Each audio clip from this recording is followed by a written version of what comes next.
The Autobiography of Madame Guyon by Jeanne Guyon, Volume 1, Chapter 15.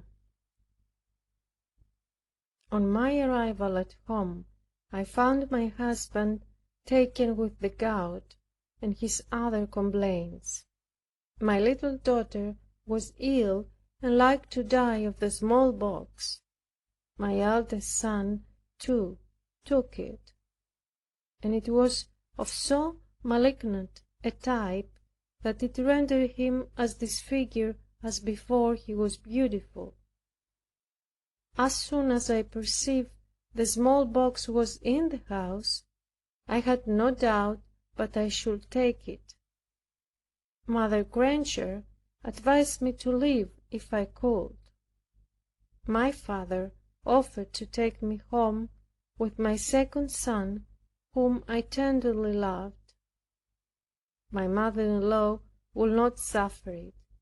She persuaded my husband it was useless, and sent for a physician, who seconded her in it, saying, I should as readily take it at a distance as here, if I were disposed to take it. I may say she proved at that time a second gc'i, and that she sacrificed us both, though innocently. Had she known what followed, I doubt not but she would have acted otherwise. All the town stirred in this affair. Everyone begged her to send me out of the house, and cried out that it was cruel to expose me thus. They set upon me too, imagining I was unwilling to go. I had not told that she was so averse to it. I had at that time no other disposition than to sacrifice myself to divine providence, though I might have removed, notwithstanding my mother-in-law's resistance, yet I would not without her consent, because it looked to me as if her resistance was an order of heaven. I continued in this spirit of sacrifice to God, waiting from moment to moment, in an entire resignation, for whatever He should be pleased to ordain.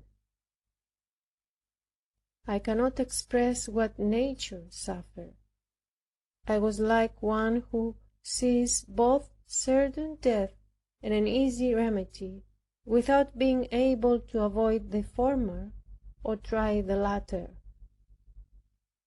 I had no less apprehension for my younger son than for myself. My mother-in-law so excessively doted on the eldest that the rest of us were indifferent to her. Yet I am sure if she had known the younger would have died of the smallpox, she would not have acted as she did. God makes use of creatures and their natural inclinations to accomplish His designs.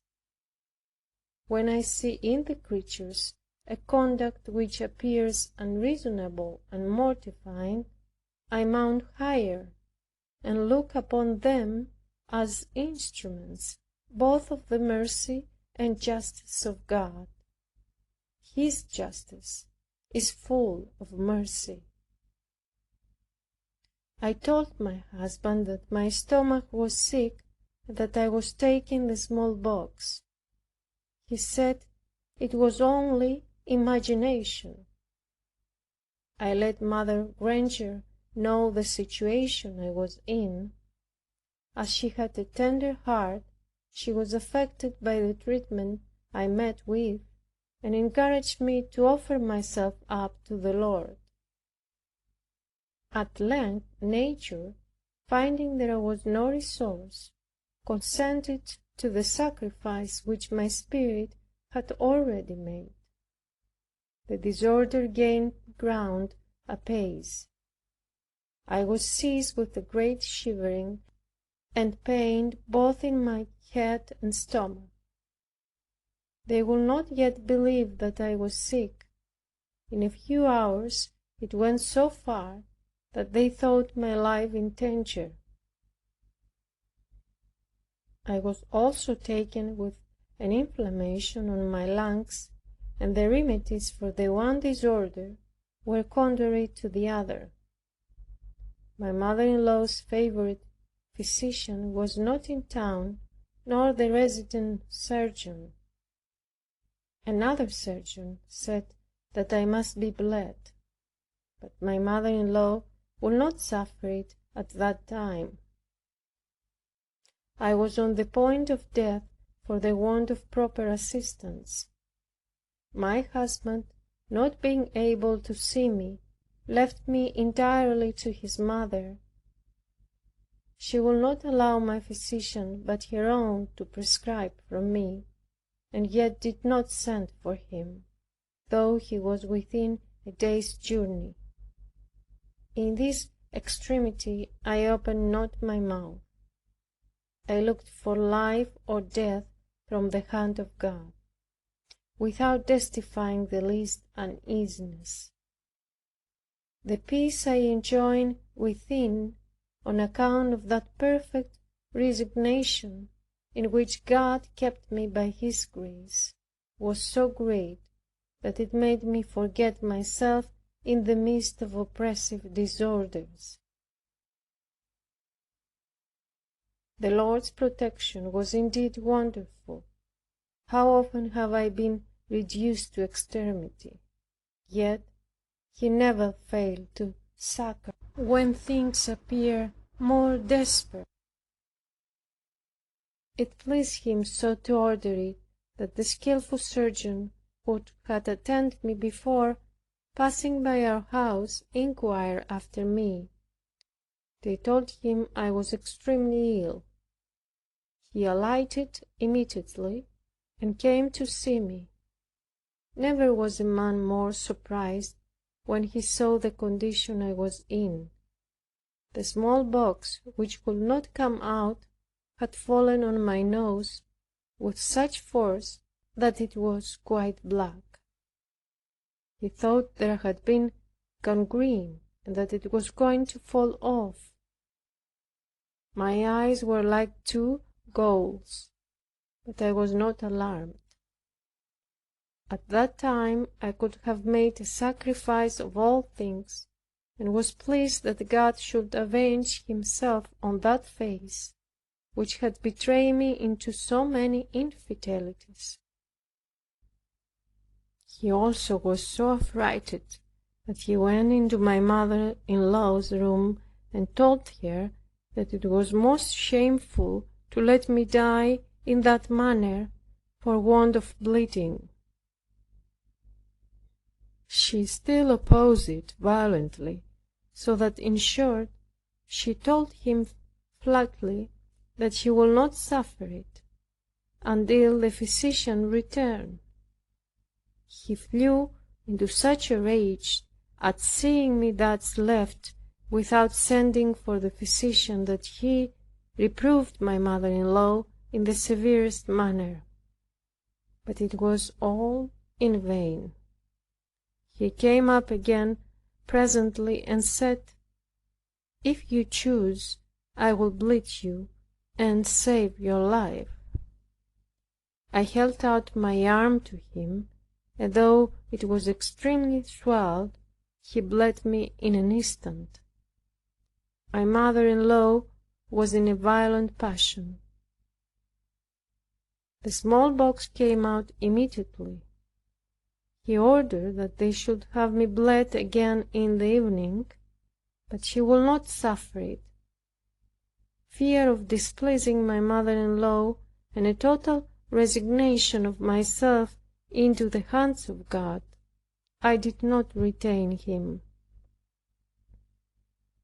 I am more particular to show how advantageous it is to resign oneself to God without reserve. Though in appearance He leaves us for a time to prove and exercise our faith, yet He never fails us, when our need of Him is the more pressing. One may say with the Scripture, "It is God who bringeth down to the gates of death, and raised up again." The blackness and swelling of my nose went away, and I believe, had they continued to bleed me, I had been pretty easy. For want of that I grew worse again. The malady fell into my eyes, and inflamed them with such severe pain that I thought I should lose them both. I had violent pain for 3 weeks, during which time I got little sleep. I could not shut my eyes, they were so full of the smallpox, nor open them by reason of the pain. My throat, palate, and gums were likewise so filled with the pox, that I could not swallow broth or take nourishment without suffering extremely. My whole body looked leprous. All that saw me said that they had never seen such a shocking spectacle. But as to my soul, it was kept in a contempt not to be expressed. The hopes of its liberty, but the loss of that beauty which had so frequently brought me under bondage, rendered me so satisfied and so united to God, that I would not have changed my condition for that of the most happy prince in the world. Everyone thought I would be inconsolable. Several expressed their sympathy in my bad condition, as they judged it. I lay still in the secret fruition of a joy unspeakable. In this total deprivation of what had been a snare to my pride and to the passions of men, I praised God in profound silence. None ever heard any complaints from me, either of my pains or the loss I sustained. The only thing I had said was that I rejoiced at and was exceedingly thankful for the interior liberty I gained thereby. And they construed this as a great crime. My confessor, who had been dissatisfied with me before, came to see me. He asked me if I was not sorry for having the smallpox. He now taxed me with pride for my answer. My youngest little boy took the distemper the same day with myself, and died for want of care. This blow indeed struck me to the heart, but yet, drawing strength from my weakness, I offered him up, and said to God, as Job did, "Thou gavest him to me, and thou takest him from me. Blessed be thy holy name." The spirit of sacrifice possessed me so strongly that, though I loved this child tenderly, I never shed a tear at hearing of his death. The day he was buried, the doctor sent to tell me he had not placed a tombstone upon his grave, because my little girl could not survive him 2 days. My eldest son was not yet out of danger, so that I saw myself stripped of all my children at once, my husband indisposed, and myself extremely so. The Lord did not take my little girl then. He prolonged her life some years. At last, my mother-in-law's physician arrived, at a time wherein he could not be of but little service to me. When he saw the strange inflammation in my eyes, he bled me several times, but it was too late, and those bleedings, which would have been so proper at first, did nothing but waken me now. They could not even bleed me in the condition I was in, but with the greatest difficulty. My arms were so swelled that the surgeon was obliged to push in the lance to a great depth. Moreover, the bleeding, being out of season, had like to have caused my death. This, I confess, would have been very agreeable to me.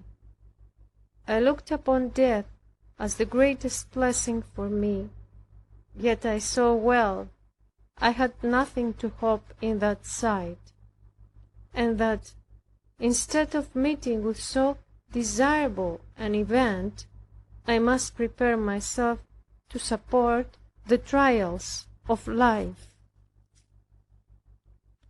After my eldest son was better, he got up and came into my room. I was surprised at that extraordinary change I saw in him.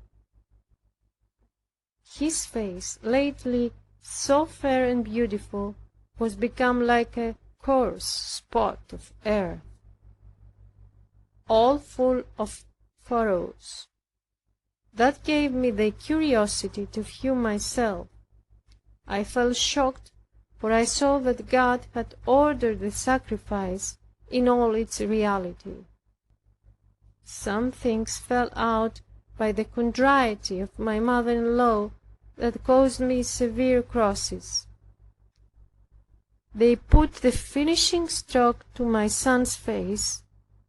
However, my heart was firm in God, and strengthened itself by the number and greatness of my sufferings. I was as a victim incessantly offered upon the altar to him who first sacrificed himself for love. What shall I render to the Lord for all his benefits toward me? I will take the cup of salvation and call upon the name of the Lord. These words I can truly say: O my God, have been the delight of my heart, and have had the effect on me through my whole life, for I have been continually heaped with thy blessings and thy cross. My principal attraction, besides that of suffering for thee, has been to yield myself up without resistance, interiorly and exteriorly, to all thy divine disposals. These gifts, which I was favored with from the beginning, have continued and increased until now.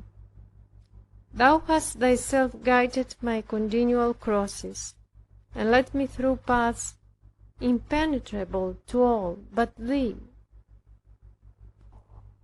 They sent me pomatums to recover my complexion, and to fill up the hollows of the smallpox. I had seen wonderful effects from it upon others, and therefore at first had a mind to try them. But jealous of God's work, I would not suffer it. There was a voice in my heart which said, if I would have had thee fair, I would have left thee as thou wert.